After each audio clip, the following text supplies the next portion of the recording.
Today I'm going to deliver a lecture on implementation programs.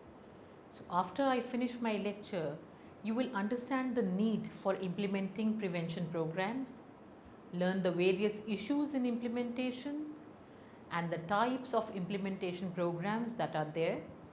You will always be able to compute the integrative approach to implementation and analyze the working of these programs.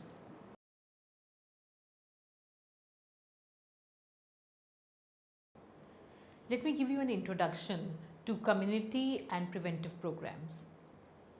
Community and preventive psychologists have learned a great deal about the art and science of implementing preventive efforts.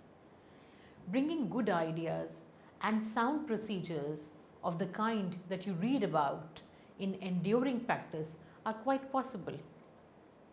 Performance in the practice situation does not always match what can be demonstrated under the real world conditions.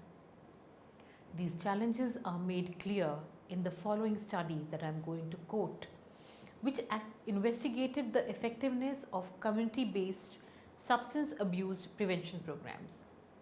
In 2005, a group of researchers published a meta-analysis of results from 46 drug prevention programs funded by the United States Substance Abuse and Mental Health Services Administration.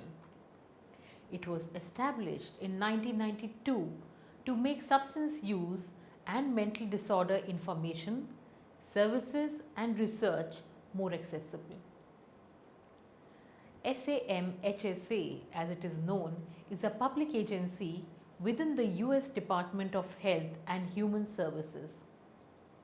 Prevention, treatment and recovery support services for behavioral health are important parts of the health service system for the community.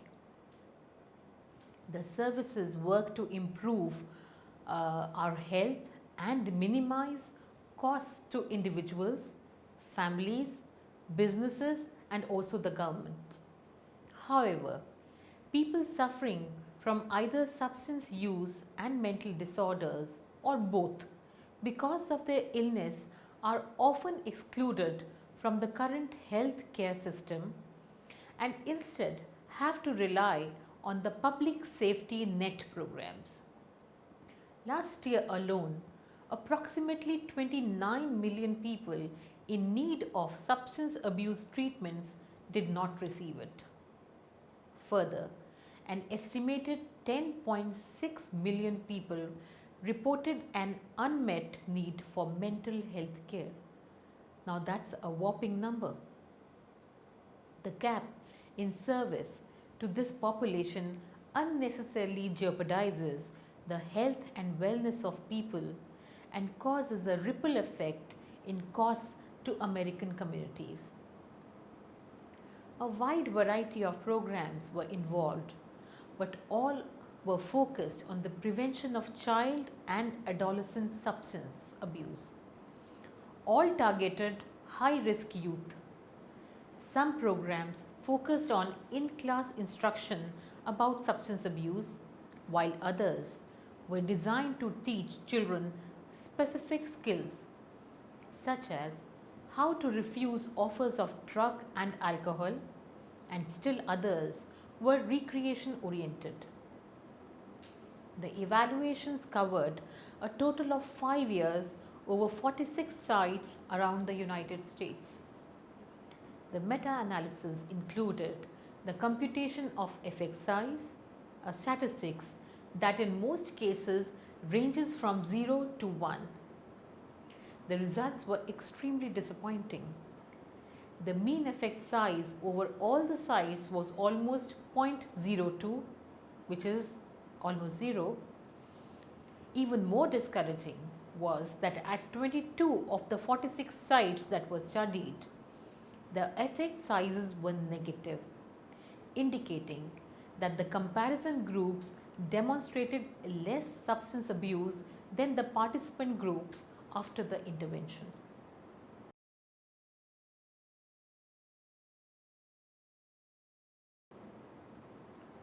Moving on to the implementation and effective working of programs. The concepts of how best to transfer effective educational programs and adapt them to new host settings have evolved through 4 stages. This is given by the Research Corporation in 1995. Number 1, cookbook.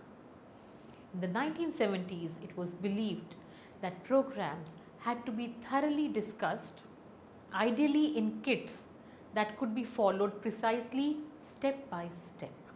Hence the name. Replication is number 2.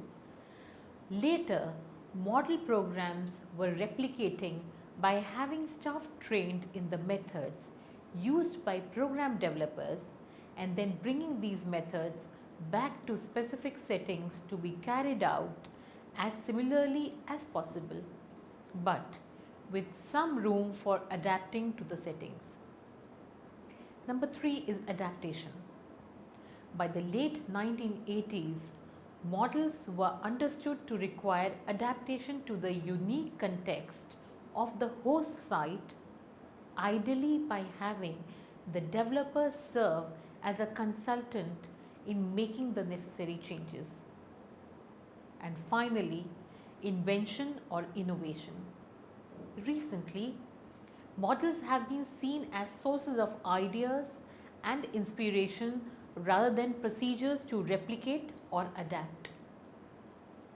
There is an emphasis on creating a program tailored to the unique circumstances at a given time, yet using ideas gleaned from best practice literature.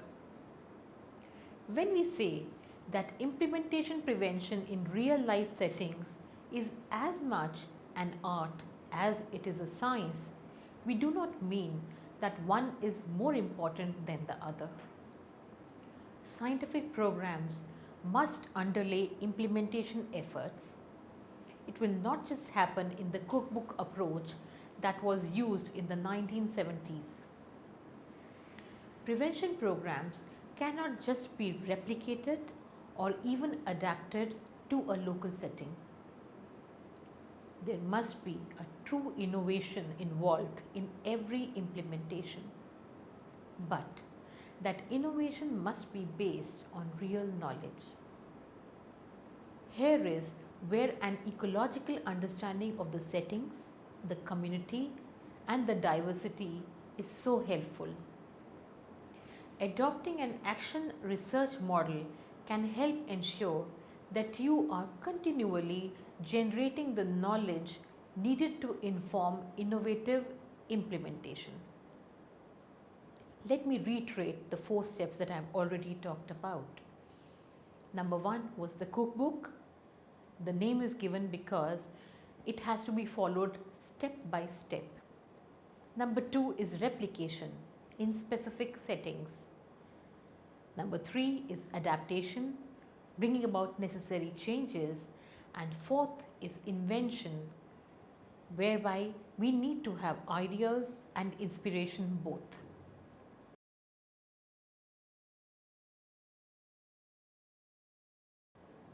Let us talk about the issues that come up in implementation. Implementation refers to how a program is actually delivered in a real life setting. Everyone acknowledges the importance of implementation issues. In some respects, research on this issue is still in its infancy stage. The term implementation covers a wide range of practices. Dulac and Dupre in 2008 discussed 8 different aspects of implementation. These are: number 1, fidelity. How closely is the design of the original program maintained? Number 2 is the dosage or intensity. How often or how frequently is the program presented? Number 3 is the quality. How well are the components of the program presented? 4. Participant responsiveness. How engaged are the participants? Followed by program differentiation. Were there clear theoretical and practical distinctions between this program and other interventions? The next is monitoring. Monitoring of control or comparison conditions. Were the control participants exposed to any other type of intervention? And finally, program reach. How many of the intended participants were actually enrolled in the program? If we talk about the program evaluation, ages and stages, the first is the pre-implementation, whereby there is a needs assessment, there is task analysis, goal setting, problem formulation or definition of the problem, followed by one step next, which is accountability, which is document activity and processes. Is the program operated as expected? Program refinement, which is informative feedback. Can the program operations be improved?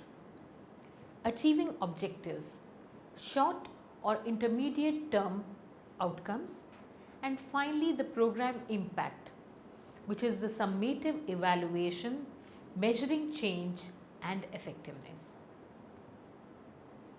Since our understanding of the science of implementation is still developing, the list is only preliminary, and there could easily be important aspects of implementation that are not included here. However, it is still a useful way of thinking about implementation issues that need to be addressed. Each of these aspects of implementation can be measured separately. For example, to measure program reach in a program designed for teen mothers, you could do two things. First, you could check to ensure that all the participants enrolled in the program are actually teen mothers.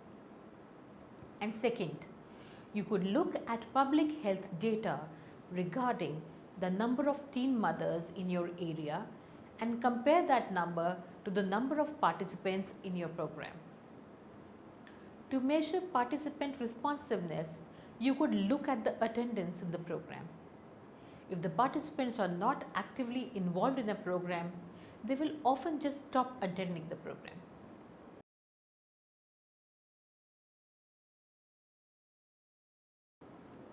Moving on to the implementation models. The process of going from original development of an innovation to its widespread implementation is sometimes referred to as scaling up. That process represents the core of this lecture. Combining this work with a community psychology perspective, 4 stages of program development and implementation have been identified. Let's begin with the first one. Experimental development. A program demonstrates its effectiveness under small-scale, optimal, highly controlled conditions compared to a control group. Number 2 is the technological application. A program demonstrates effectiveness under real-world conditions similar to the conditions for which it is eventually intended, but still under the guidance of its developers. Followed by diffusion of innovation. A program is adopted by other organizations or communities and demonstrates effectiveness under the real-world conditions when not under the direct scrutiny and guidance of its developers. Widespread implementation. The diffusion stage brings about the program to a few communities only. Implementation becomes widespread when a program continues to show its effectiveness in a wide variety of settings and is transferred from its developers to new implementers who in turn conduct further program diffusion. The program has widespread impact only when this final stage occurs. The term diffusion of innovations can actually refer to a broader theory of the processes through which new ideas, technology, and products spread through cultures. Interest in this topic is multidisciplinary, including sociology, anthropology, education, political science, and business, and it dates back to the end of the 17th century.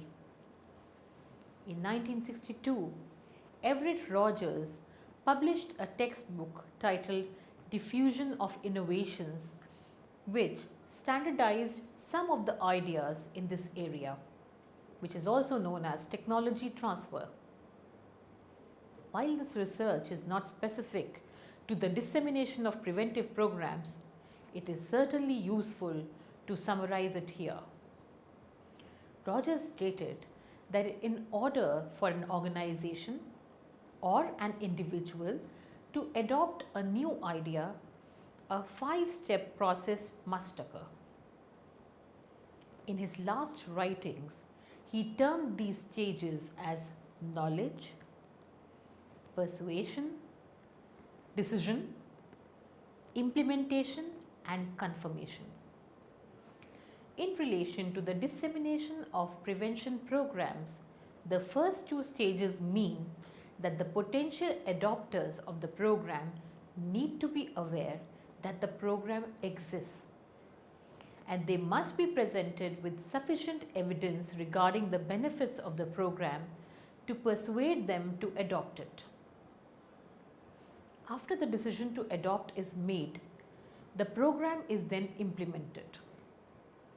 Rogers emphasized that the implementation stage was still in the nature of a trial of the program, and the adopter would need to see evidence that the program produces benefits in that settings before confirming a commitment to that program.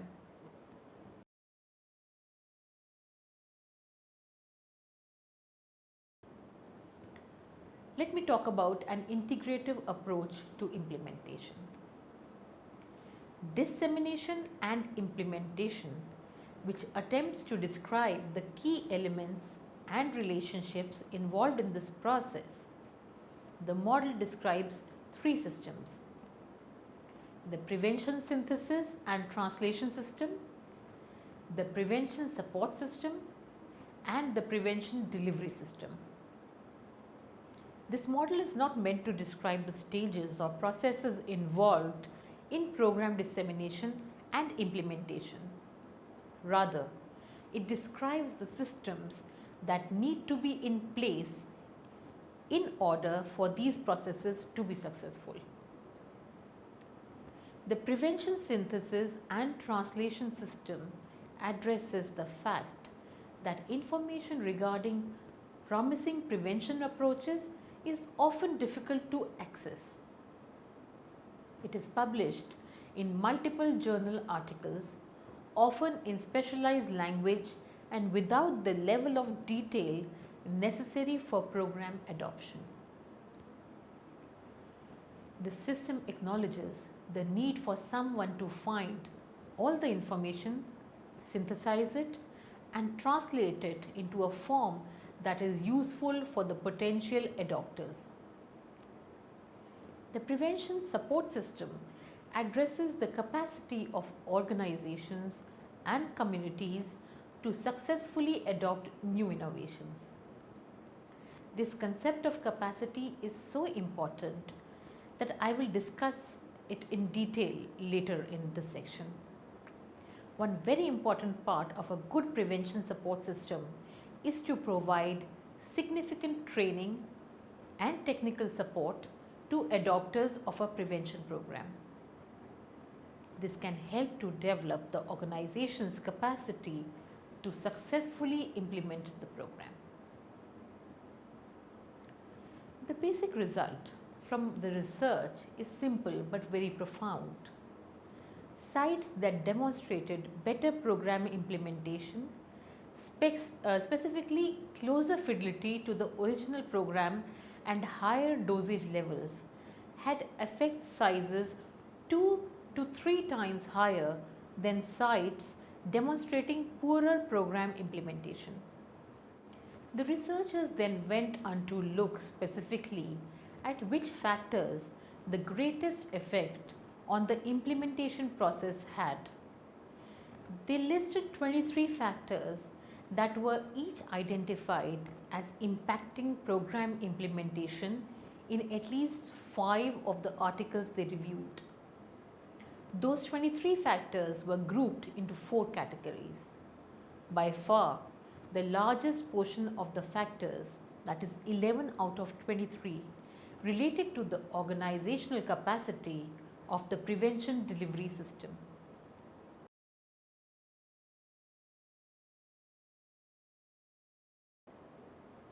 I'm going to talk about cultural diversity now. I think all of you know that there is a lot of cultural diversity in implementation programs. The role of culture has played a major role in managing the implementation of programs. However, it is necessary to focus on the problem definitions which are rooted in historical perspectives and cultural values.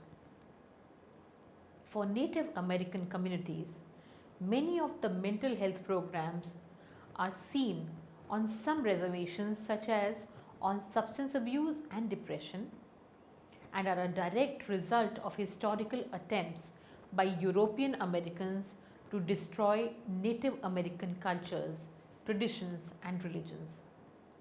If substance abuse, depression, and suicide in Native American communities are defined by those communities as resulting from the decimation of their culture, values, and spirituality by the dominant American culture, then adopting an intervention from that dominant culture can never be seen as a solution. Rather, it would be a continuation of the problem. From this perspective, any successful intervention or prevention program would have to be developed from the spiritual and cultural traditions of that specific community.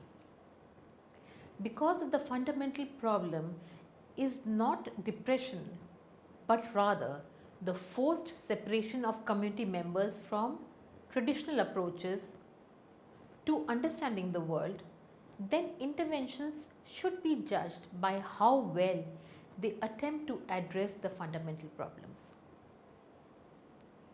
The recognition that suicide prevention programs in Native American communities needs to be informed by this conceptualization of the problem is becoming widely recognized.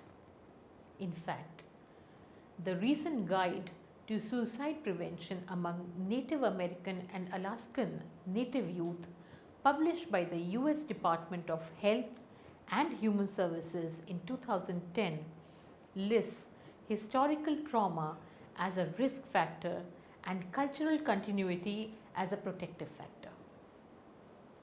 However, this recognition does not mean that this culturally anchored definition of the problem has been reflected in evidence-based prevention programming. In fact, the whole concept of evidence-based programming can be seen in some communities as an attempt to force the dominant cultural values of science on communities that do not necessarily share those values. This means that every aspect of the participatory action research cycle, from the definition and assessment through implementation and evaluation, must be informed by and congruent with the values of the community. An example of this kind of work is the American Indian Life Skills Development Curriculum. This is a high school based suicide prevention curriculum that was originally developed in collaboration with the Zuni Pueblo community. It seems to be quite promising as it shows results when implemented in a high school there. The program was originally designed with the process of cultural adaptation built into the curriculum, and it has since been implemented with a number of different tribal communities and is considered a promising approach by the US Department of Health and Human Services.